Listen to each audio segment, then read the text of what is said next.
بسم اللہ الرحمن الرحیم۔ السلام علیکم۔ اس ویڈیو میں ہم تفسیر ابن کثیر ضیاء القرآن کو آگے کنٹینیو کریں گے۔ اس سے پہلے اگر آپ نے سبسکرائب نہیں کیا تو سبسکرائب کر لیں اور بیل آئیکن پریس کر دیں۔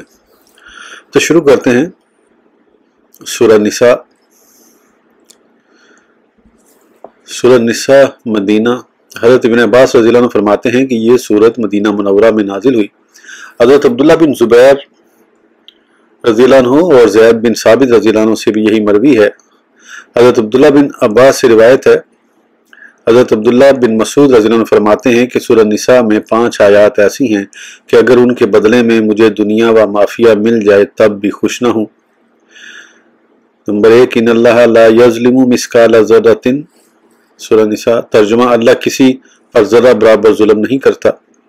ان تجتنبوا کبائر ما تنہون عنہ۔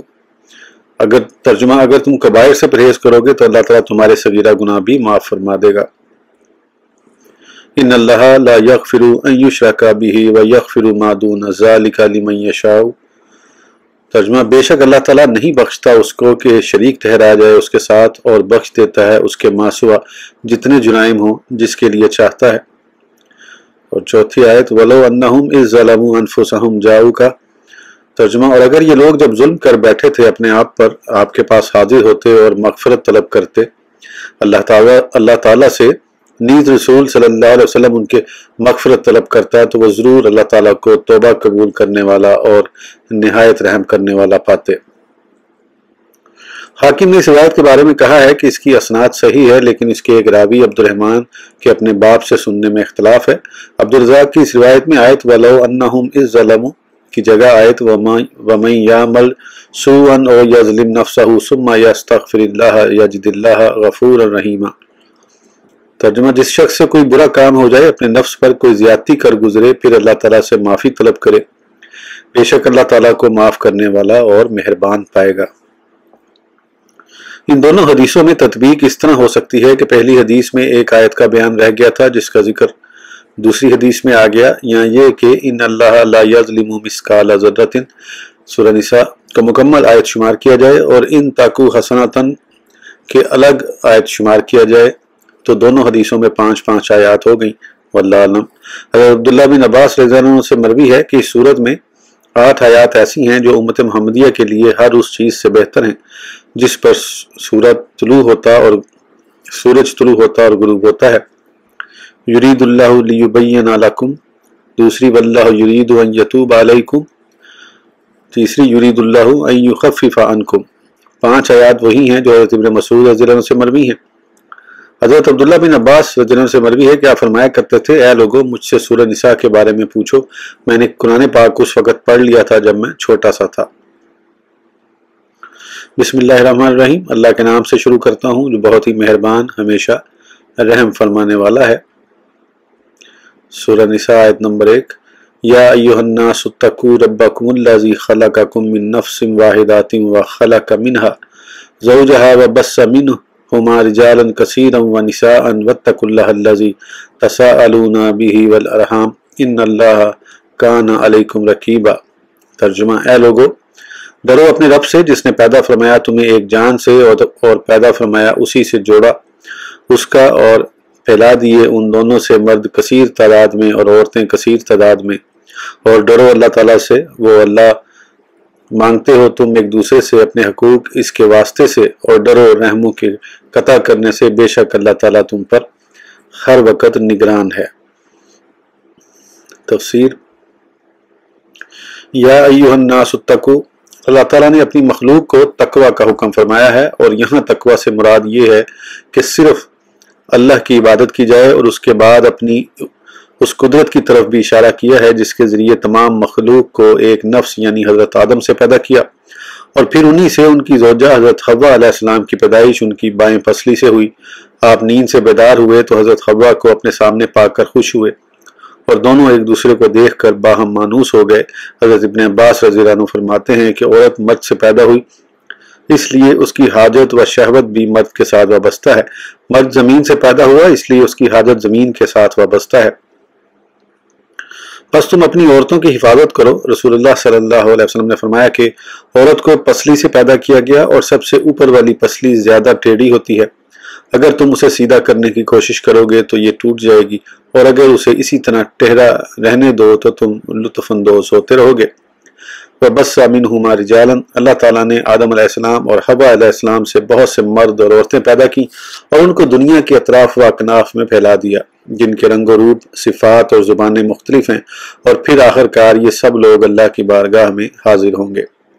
وَاتَّقُوا اللَّهَ، پھر ارشاد فرمایا کہ اللہ کی اطاعت کے ساتھ ساتھ اس سے ڈرتے رہو، اسی خدا کے نام تم ایک دوسرے سے سوال کرتے ہو، جس طرح کہ عام طور پر کہا جاتا ہے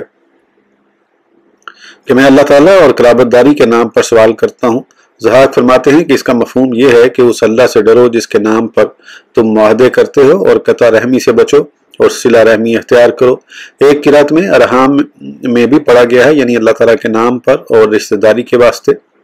ان اللہ کان علیکم رقیبا، یقیناً اللہ تعالیٰ تمہارے تمام اعمال و اقوال پر نگہبان ہے، جس طرح کہ ارشاد باری تعالیٰ ہے واللہ علی کل شیء شہید، سورہ بروج۔ صحیح حدیث میں ہے کہ اللہ کی اس طرح عبادت کرو گویا کہ تم اسے دیکھ رہے ہو، اور اگر تم اسے نہیں دیکھ رہے تو کم از کم یہ خیال ہو کہ وہ تمہیں دیکھ رہا ہے۔ مقصد یہ ہے کہ اس ذات کا لحاظ رکھو جو ہر چیز کی نگہبان اور نگران ہے۔ یہاں اللہ تعالیٰ نے تمام بنی نوع انسان کی اصل کی طرف اشارہ کیا ہے کہ ان کو ایک ہی ماں باپ سے پیدا کیا گیا ہے تاکہ وہ ایک دوسرے سے مہربانی سے پیش آئیں اور کمزوروں پر شفقت کریں۔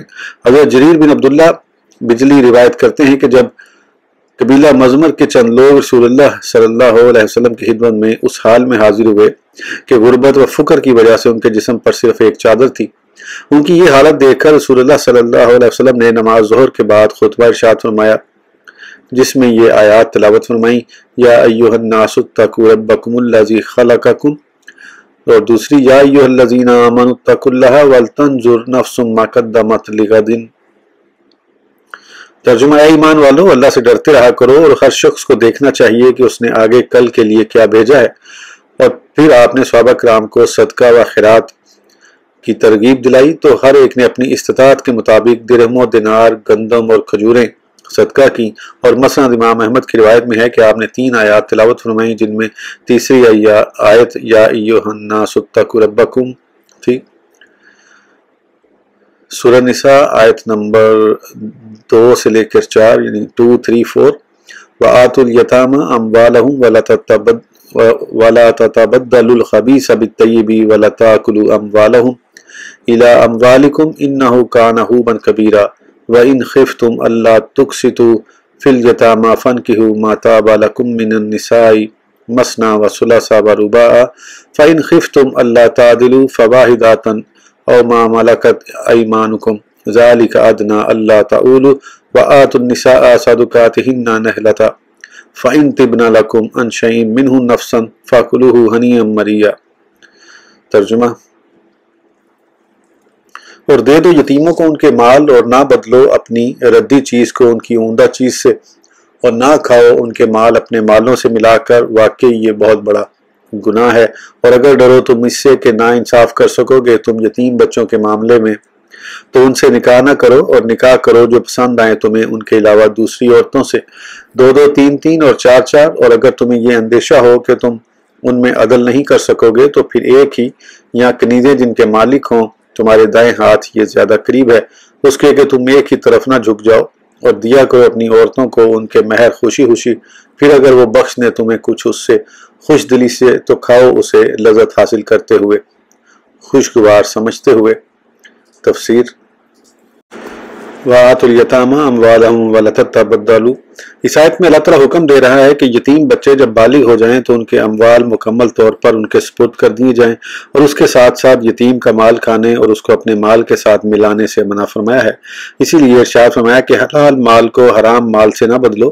حضرت سفیان ثوری رحمۃ اللہ فرماتے ہیں کہ جلدی میں حرام مال کی طرف متوجہ نہ ہو جاؤ، بلکہ وہ حلال مال جو تمہاری قسمت میں لکھا ہوا ہے اس کا انتظار کرو۔ حضرت سعید بن جبیر فرماتے ہیں کہ لوگوں کے حرام مال کو اپنے حلال مال کے ساتھ نہ ملاؤ، یعنی اپنا حلال مال چھوڑ کر لوگوں کو حرام مال مت کھلاؤ، لوگوں کا حرام مال مت کھاؤ۔ حضرت سعید بن مسیب فرماتے ہیں کہ کمزور جانور دے کر اس کے بدلے میں موٹا جانور نہ لو،